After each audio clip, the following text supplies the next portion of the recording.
نماز پڑھتا ہے، اللہ رب العزت کا ذکر کرتا ہے، مصطفیٰ کریم علیہ السلام کی سنتوں پہ عمل کرتا ہے، پیکر اخلاق ہے، جھوٹ نہیں بولتا،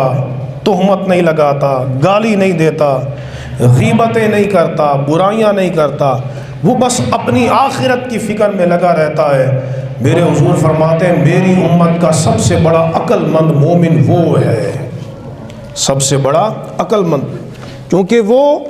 قرآن کہتا ہے اس نے بہت بڑی کامیابی حاصل کر لی ہے، بہت بڑی کامیابی۔ فرمایا وَمَن يُطِعِ اللَّهَ وَرَسُولَهُ فَقَدْ فَازَ فَوْزًا عَظِيمًا، جس نے اللہ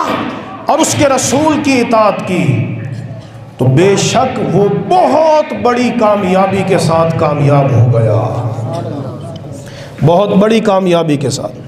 پھر قرآن میں اللہ نے بیان کیا، قرآن میں اللہ نے کہیں نہیں بیان کیا جس نے دنیا کو بڑا اکٹھا کر لیا وہ بڑا کامیاب ہے، جس نے محلات کو بڑا اکٹھا کر لیا۔ اگر یہ کامیابی کی کسوٹی ہوتی تو فرعون کے پاس بڑا مال تھا، بڑی سلطنت تھی، قارون کے پاس بڑا مال تھا، لیکن قرآن نے ان کو کامیاب قرار نہیں دیا۔ قرآن کہتا ہے کامیاب کون ہے؟ فَمَن زُحْزِحَ عَنِ النَّارِ وَأُدْخِلَ الْجَنَّةَ فَقَدْ فَازَ۔